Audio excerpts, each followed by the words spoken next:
Hello, and welcome to Beyond the Deal, where we discuss business, entrepreneurship, and commercial real estate. My name is Lacey Labs, and I'm here with my co-host, Laura Martin. In today's episode, we interview Wendell Hoover, a licensed realtor at Iron Valley Real Estate in Central PA, and a residential developer. Wendell began his career in real estate as an investor and developer in 2003. Over the past 20 years, Wendell has continued to work in rehab and redevelopment projects across Harrisburg, aiming to increase the number of owner-occupied homes in the city. He's also very involved locally, serving on many boards and in leadership positions in the community. Tune into this episode to hear more about Wendell's journey, the real estate and development experience that he shares, and what advice he would give to younger agents and owners looking to grow their businesses. Wendell Hoover, welcome to Beyond the Deal. Thanks so much. Here. Yeah, appreciate it. Thanks for having me. Mm-hmm. Yeah, great to have you. Well, let's just get started with you telling us a little bit about yourself, your background, kind of what brought you to the area. I think you said you were raised here, and how you got started in real estate. Absolutely. Yeah. So I grew up in central Pennsylvania. I'm originally from Annville, close to Mount Gretna is where I grew up. And my parents and some of my family still live there. But I moved to Harrisburg a little over 20 years ago, sort of by happenstance. I was actually helping a friend. She was looking at places, and I really didn't know anything about Harrisburg. I had been there a few times because I went to college at Messiah University. And so I had been to Harrisburg, but didn't really know good areas from bad areas or really anything about it. But it was a 3-unit that she somehow was looking at, even though she wasn't interested in a 3-unit at all. But I thought, you know what?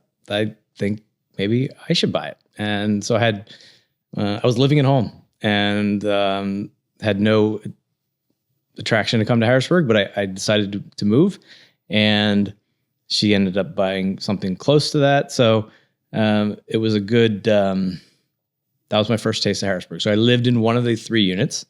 And I was, at that point, was not in real estate at all, other than I owned a couple properties. I had bought a couple properties in Annville to start out. I'd always been interested in real estate. My grandfather was a farmer, and he was still in real estate because he actually bought farms. And so that's sort of always admired real estate from afar type thing. Upon leaving college, though, I was a financial advisor. So that's what I did for about 8 or 9 years. And then I was doing both real estate related stuff and financial planning. And I just needed to decide which one. And at that point, more than 20 years ago now, I decided to go real estate. So I sold my book of business and financial planning and went full time. At that point, I was single and didn't have a lot of obligations, so it wasn't hard to make that decision. It'd be harder today if you make a big change like that. Mm-hmm. But in the beginning part, starting real estate, I was not interested at all in being a real estate agent. There were just circumstances would lead me to like places literally on my block, which was in Midtown Harrisburg. They'd be selling, and back then, like, places didn't sell very fast or at all. Harrisburg wasn't like an up and coming place more than 20 years ago. And so I would buy them and fix them up and sell them. And that was sort of flipping before wasn't really even a term back then, and wasn't a vogue thing to do. But just sort of what I did. And I kept some as rentals. And what led next was there was a group of investors that were doing things in Harrisburg, and they said, well, we're going to try to change a couple block radius. It's a bad area right now. And it was in Midtown. It was a bad area, very bad area. And we're going to try to turn it. And there's maybe 8 or 9 different investment groups that were there. And 2 of them decided to actually do it. And I was one of them. We had a little company called Green Street Properties. There's 2 other partners and myself. And if we knew what we were getting into, we probably wouldn't have done it. But it was a great learning experience. There were a lot of houses, and this was we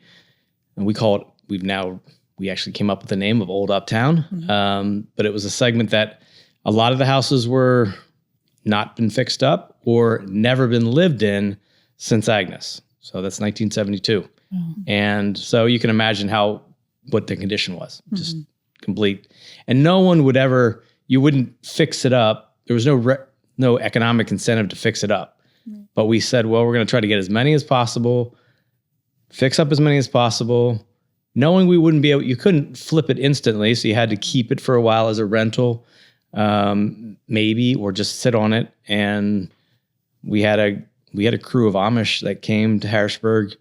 They had a driver from Lancaster, and that was a big help in being able to get a lot of work done that was very difficult to do, and probably at a much cheaper price than we could have otherwise done it. Yeah. So that's what I did full time for a while. And I got involved with another partner at that time to build townhouses.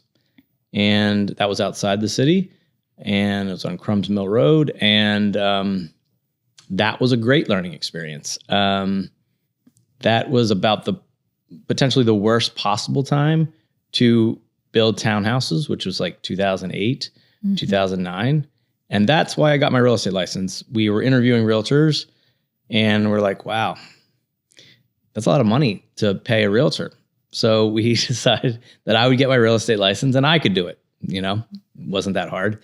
And so I thought, but then the market changed dramatically, and sales were hard to come by.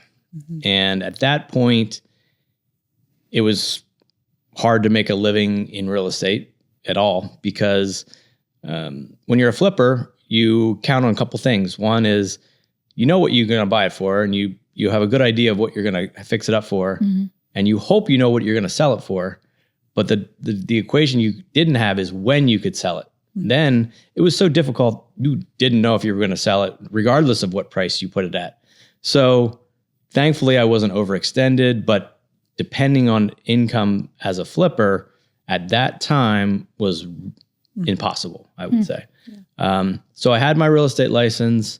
We were building townhouses slowly. And so I had to sort of pivot, and I had my real estate license, but wasn't really a realtor early on. But people were coming to me and say, hey, Wendell, I bought my house 2 years ago. I'm leaving for a job halfway across the country. What can I sell it for? And I had to say, well, your house is now not worth that, or even close to it.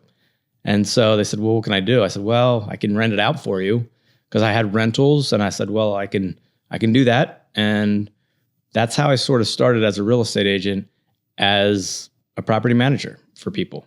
And these are people who didn't want investment property. They were just doing it out of necessity, because they had a mortgage and their house was worth 20 or 30% less than they had bought it for just a year or less earlier.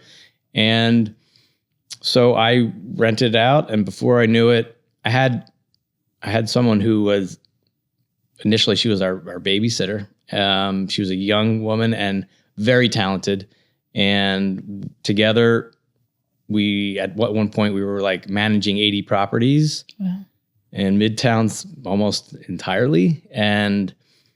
But eventually the market did get better. Obviously we know that and as it did, then I would sell their properties. And then people would say, Wendell, your signs are everywhere. And I said, well, not really, but it felt like it, because it was just a constant flow of, when tenants would leave, we would sell it if their value had gotten at least to their break even. Yeah. Because it took years till it did get break even for a lot of people. And then by that point, I realized I loved being a realtor, and I had a lot of experiences with houses that, I could pass on that knowledge to a first-time home buyer, or even an experienced investor. So today I do a lot of multifamily and single family, but I have a lot of the experience to just pass on to the next generation, if you will. So that's sort of the nutshell of how it started. Going back to the development that we were building, we didn't transition fast enough as we should have. We should have transitioned to rentals right away. We just thought we could sell them. And that was sort of our game plan. And we should have transitioned instantly, because the selling them was just not not in the cards. So it took us a long time to figure that out. But then we were renting them, and then we had, there were 36 total, and we had kept a lot of them as rentals, and we sold them off a couple years ago as a package, and that was, ultimately the best time to do it. It's just, took us a while to figure out the right way to do it. Hindsight's always 20/20. Exactly. But you can help other people avoid the same mistake. Yes. So you said that you kind of found yourself enjoying it. What was it, if you reflect back, what kind of drew you in? What was it that was like, oh yeah, this is something I want to really actually just do as my... Yeah. So I've always loved working with people. And, that's what I did when I was in financial planning. That's, sitting across the kitchen table with people and talking about their money. And so that's, as a young person, looking back, it's hard to believe that I actually convinced people that they should give me their Trust money. you. Yeah. So, but it was just, this is something I knew, like I loved real estate, so I could talk about it and just to be able to share with other people at the same time and navigate them through the challenges, because there are pitfalls in buying houses of any sort. So I don't know. The more I did it, the more I like to do it. And, the early on years of being a realtor, I tell people it's, you have to, it's not a 9-to-5 job. Yeah. And so I would work 7 days a week if I needed to. Like if people called me, I would be there, and I still adhere to that to a degree. But I now at least try to take off 1 day a week. And I don't have to work as many hours as I used to, but it's still, in this market or really any market, you just need to be available.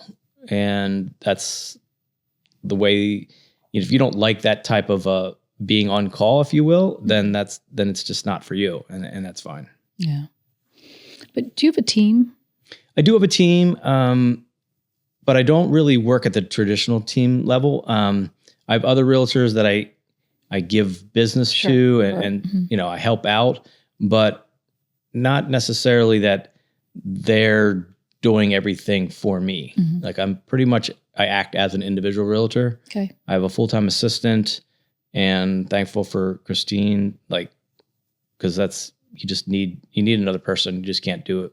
Yeah. There's too much paperwork and stuff to keep organized. Yeah. So where's your office at? So we, for Iron Valley, we have a Camp Hill office, a Linglestown office, and a Hershey. Okay. So specifically, I'm out of Linglestown, but my assistant works out of the Camp Hill office.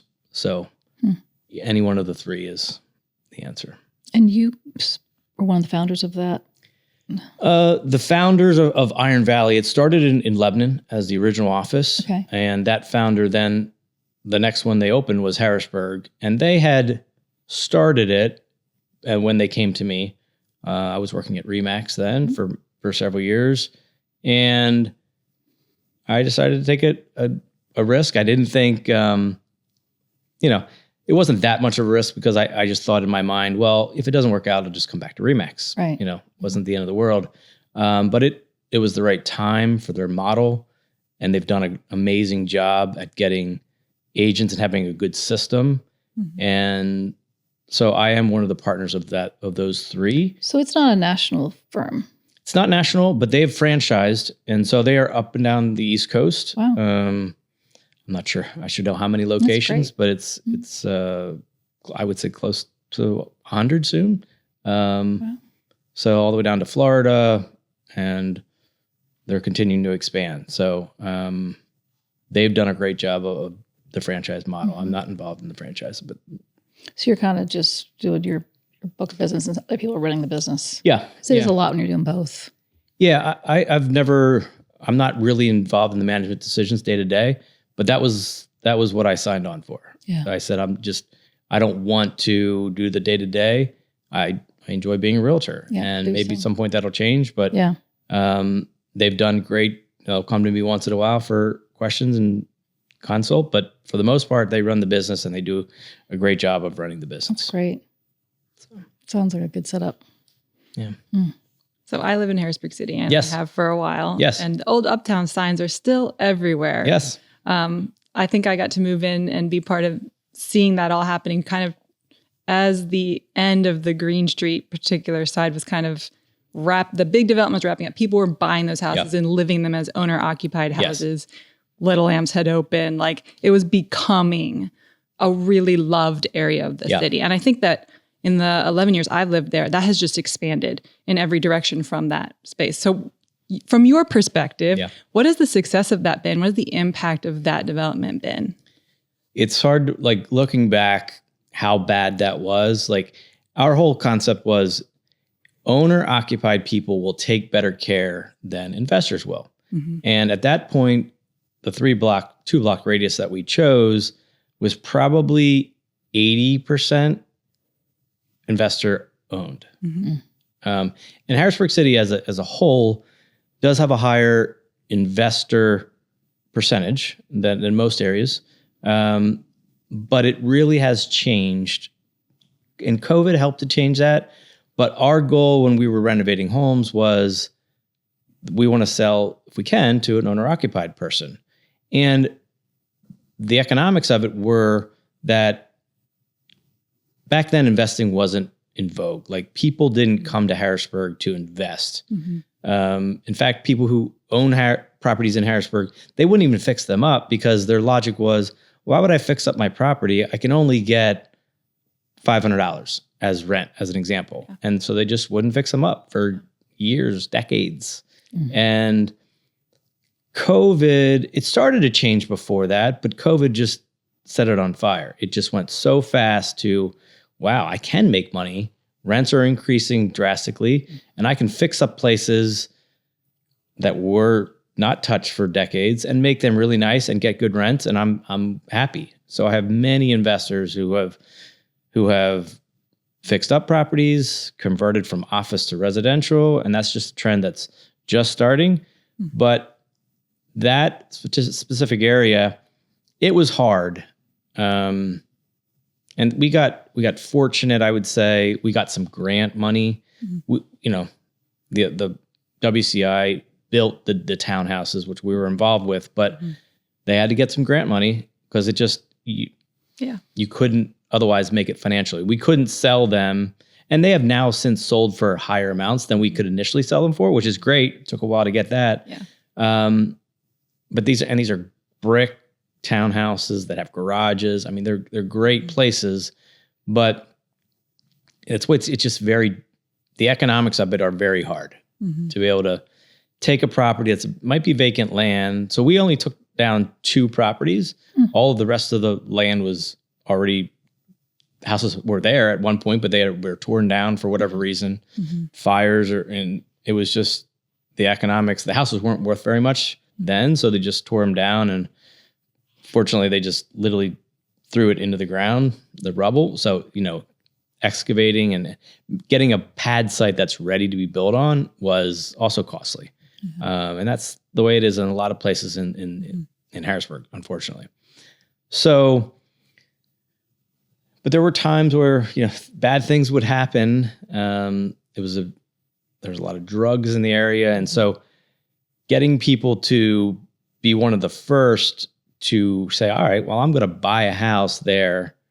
Even though, we were selling them at a discounted price to other areas of the city, it was still a very big challenge. And I had many conversations with fathers that their daughters were buying, and they're like, Wendell can, and it was, it was a changing area, and bad things can happen everywhere, but it was a challenging time. And thankfully enough people believed. And then at one point it did turn. This is before COVID, it was like, all right, it's an acceptable place. When Little Amps came in, it was a little grocery store that wasn't very nice prior to that. So Little Amps came in. Alvaro's was there from the beginning. Yeah. And I don't know that they could have never expected the area to change like it had. So they were a beneficiary of that, but they were also an anchor of like a stable business in that immediate area, and we didn't have many of them. So it was amazing to see the transition of just how many people. And I don't have the statistic now, but I would say we're well over 50% Now, this is just that 2-block radius. You can't say that about all the city, but well over 50% of owner-occupied properties. So it changed dramatically. And now it's when we look at it as realtors, like it's the most stable area. If you have a fixed up property in Old Uptown, you'll be able to sell it very quickly and for a good dollar amount. And I can't always say that about other areas of the city, although a lot of areas have improved. COVID has risen all ships. I mean, it's amazing of how many properties that, if you look back in hindsight, you would say, well, we should have just bought 100 properties because they'd be worth double or more right now with doing nothing. Yeah. But, you live with whatever your choices. But so the area, specifically to answer your question, it's amazing, the transformation. And even now I can still remember back on how difficult it was to just sell a property or even rent a property back then. It was very difficult in that immediate area. I'm sorry. No, go ahead. Is most of your business downtown? So I think for a while when I lived in the city also, it was majority of my business. That's definitely changed a lot. People transition to different phases of life and, sometimes they want a little bit more space or a little bit more land. And so, now I sell a lot in East or West Shore, almost equal. And, we didn't have these last few years, as many transactions in the city just because there was a lack of inventory. And so you didn't have as much to sell. So if you only could do the city, that you'd really be limiting yourself. But, I've become an expert in a lot of areas now because so many people have moved to Camp Hill as an example, Hershey as an example, just because that's where people wanted to go. And so I get to show a lot of houses in a lot of different areas. Although I do list a lot of properties, I've always wanted to still be a buyer's agent. I just think it makes me more well-rounded because when you're out there seeing what's available on a daily basis, it just makes you better as both a listing and a buyer's agent. So. Have you seen that it's gotten better as far as inventory? It seemed like there was some pricing wars and... Yeah. So since we've come out of COVID, it was still very competitive for a very long time. And the only really slowdown, if you will, was just over the election. I felt like that 60-day time period, a little bit before and after leading up to Christmas, was a little slower. But since then, we're only a few days into January, I realize, but it's been very vibrant of properties that come on the market, sell. And I would say it's not quite as crazy times as in COVID where you'd have, all right, you're competing against 10 offers. That still happens, but that's a little unusual.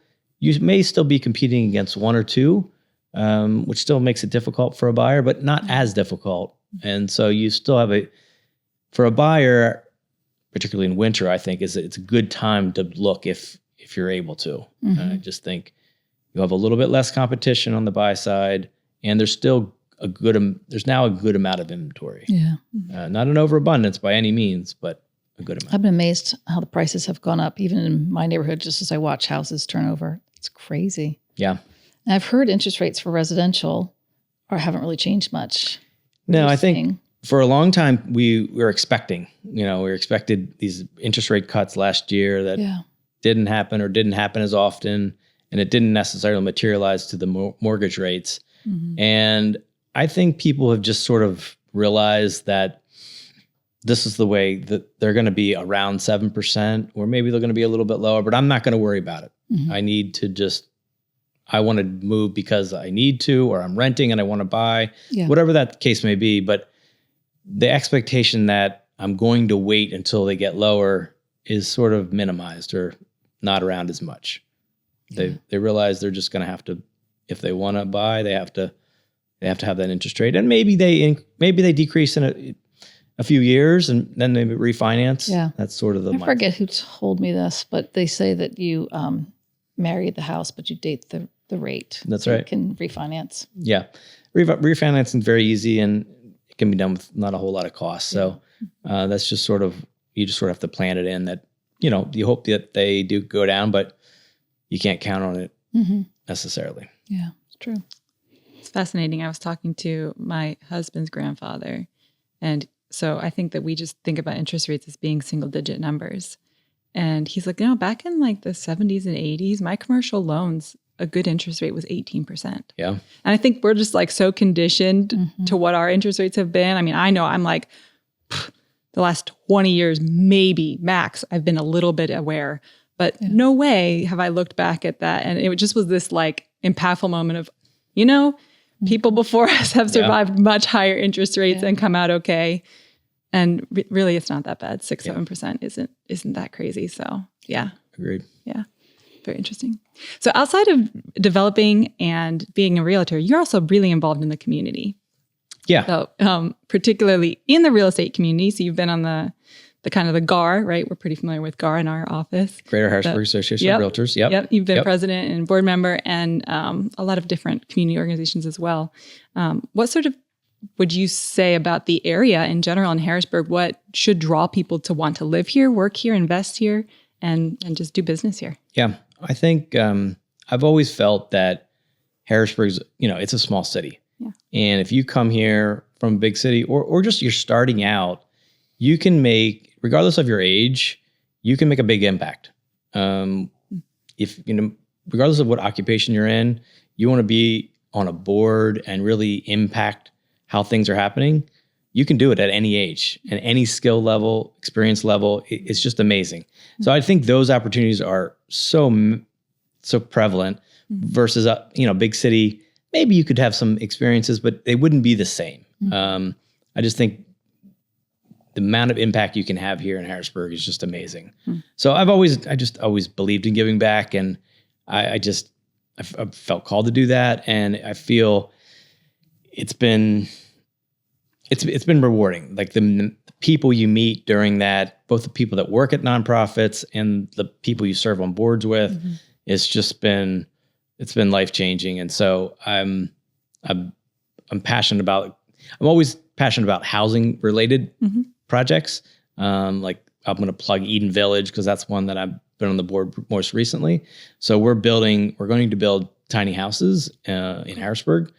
And if you're familiar with where PennDOT is, there's a Veterans of Pennsylvania. They've already got an up and running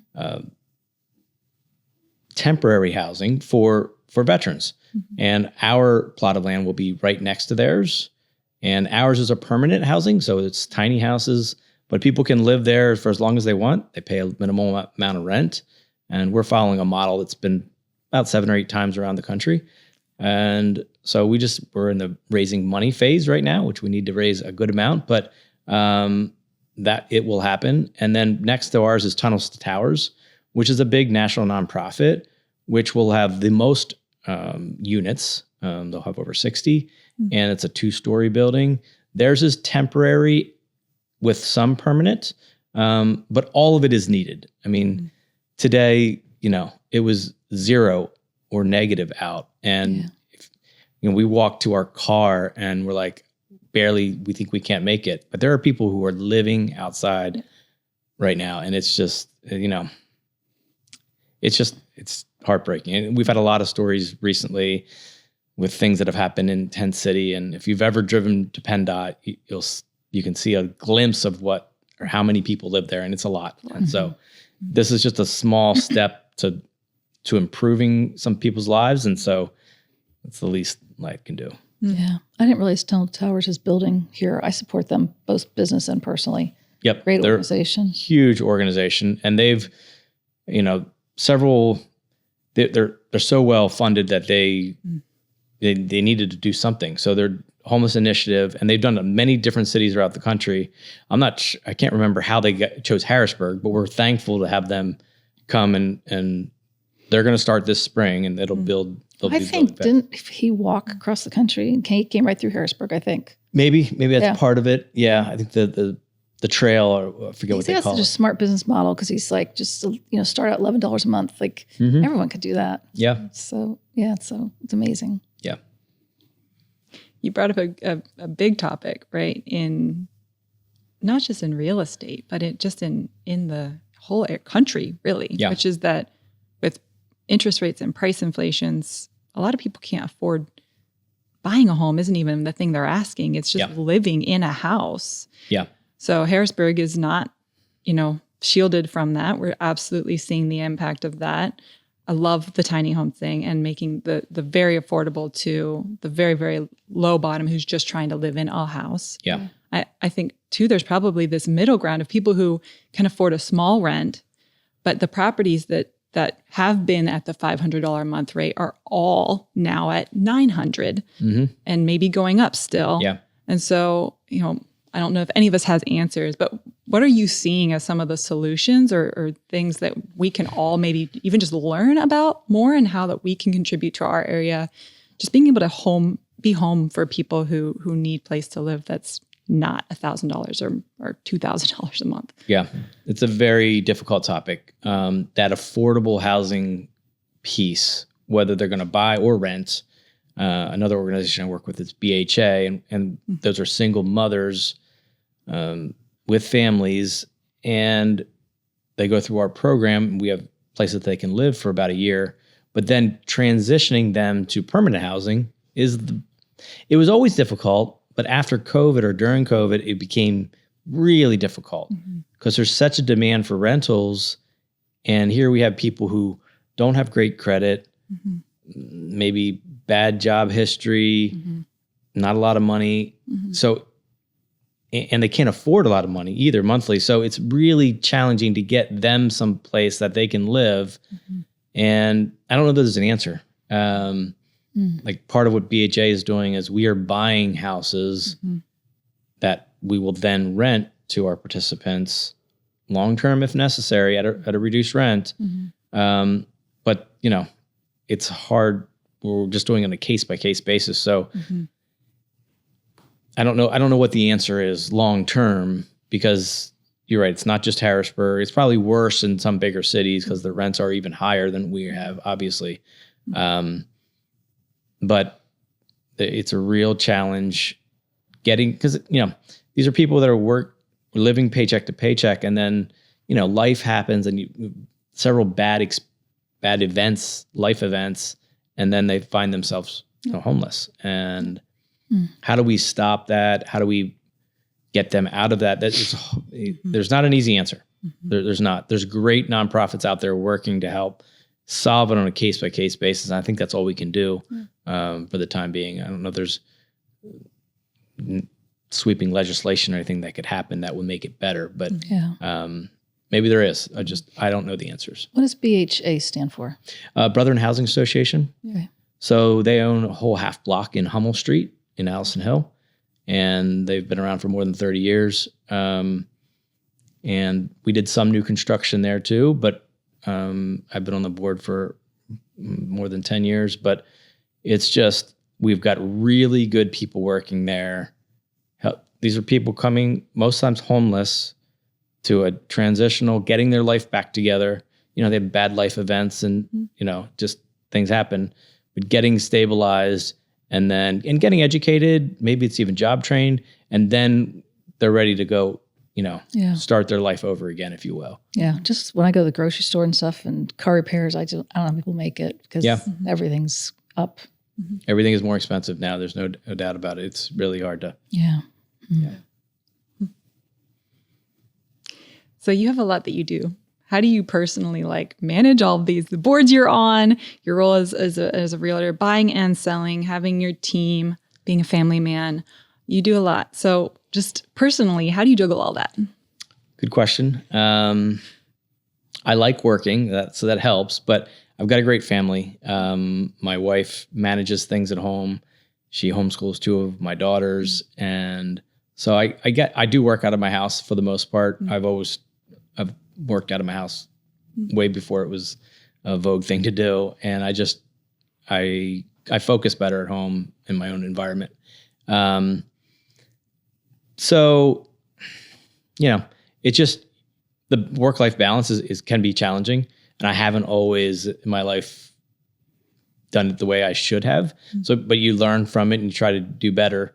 But you just try to even though as a realtor, you are on call a lot and, I will answer phone calls at odd hours, but you try to still be present for your family life, and you're not going to always get it right, but you try to do your best to maintain that balance. And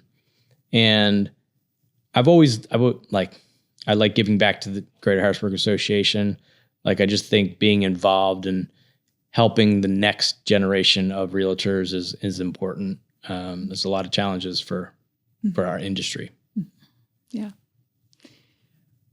What are your future plans and goals in business? What are you hoping to see happen? Yeah, good question. I don't know that I have the answer to that necessarily. I enjoy being a realtor, and I'm entrepreneurial. So when new opportunities come along, I'm always open to them, whether they be real estate related or not. Mm-hmm. So I don't know. Right now I'm happy being a realtor and the challenges that it involves, and the boards that I'm on, we're raising money. And so that's exciting and challenging at the same time. So, I don't have any big new plans necessarily, but I'm always open to what comes along. Love it. So what advice would you give? Let's make it a two-part question. So first off, what advice do you give, maybe because you work with them, to newer and younger agents who are getting involved in the business? Yeah. And then separately, maybe investors or people who are kind of more on the development side as they look at the Harrisburg area. Yeah. On the realtor side of things, I tell everyone who's starting out, like, the first 2 or 3 years are going to be difficult, and you need to plan for that. You may not make very much money, and it's going to be difficult, and you may want to quit several times during that. Yeah. But if you stick it out and you work hard during that time period, you can make a great living at it, and it can be very enjoyable. But the first 2 or 3 years will be difficult. I think that's going to be that way. Anything, you try something new, whether it be sales or anything, I just think that's the way it is. But you'll be a better person if you make it through that. And it doesn't mean, being a realtor is not for everyone, or being in whatever kind of sales may not be for everyone. But if you have the people skills for it and you have the drive to do it, it's rewarding to make it through that first couple of years. On the development side, we still have a lot of people coming here from other cities, because although our prices have increased a lot, they're still a lot lower than other areas. And our rents are pretty good. So that's what investors look at, that return on investment. So I think it's still a very good area to invest in. There's still many units that aren't renovated. If that's your model, if you want to, buy it low and fix it up and then hold it as a rental, there's still a lot of places to do. And I think one of the things that'll be interesting over the next coming years is the office to residential model. We have a lot of offices that will not be used as offices in the coming, whether it's in the city or outside the city. But particularly in the city, we've got a lot that will need to be repurposed to something. I don't know if it is necessarily residential real estate, but it could be. And how that happens, if there are incentives, it'll be interesting. It won't be just next year. This is a next 10-year problem, because leases will end at varying times and people have to decide what they're going to do with their buildings. So I think that would be, if you can figure out your niche in that market and are good at repurposing, it's expensive to do. So how you do it financially will be interesting. I think that's going to be a huge trend in every city, not just Harrisburg. It's just and necessary with the housing shortage. Something will need to change. Yeah. They're not going to be used as offices. So what can you do with it? And it'll be interesting to see what people come up with. Yeah. Yeah. Love it. Got my wheels spinning when I'm like, that's interesting. All right, we have a closing question. We ask everybody the same question. If you could go back and start your career over again, but keep all the knowledge and experience that you've had, is there anything that you would do differently, and what is it? Yeah, great question. The easy answer is, I would buy more real estate, right? And I would profit from that, right? If you just knew that the market was going to double or triple in that time period, you would do that. But I don't think that's my answer. Like, my answer is I am grateful for the experiences that I've had. Like, if you didn't go through challenges, you wouldn't know the good times. Like, and the challenges you learn from the challenges. You don't always learn from your victories. You know, sometimes you do, but a lot of times the really soul searching times is when you don't do it, or you don't do the way you wanted it to happen. So I just think I'm grateful for all those times that, you know, things didn't work out. And so you have to go a different direction, and you learn from that. Or a building project, you know, didn't turn out the way you wanted it, or you didn't make any money. That's fine. It happens. But you survived, and you move on. So that would be my answer. Yeah. Great. Love it. Well, thank you so much for being Absolutely. on. That was fun. It was great to have you on. Thank you. Appreciate it. Yeah. It's good to get to know you better. Thank you. That was Wendell Hoover sharing his insights on residential real estate and development. For more information on Wendell, Iron Valley Real Estate of Central PA, or to learn more about SVN Latus, click the links in the show notes. Thanks for listening to Beyond the Deal.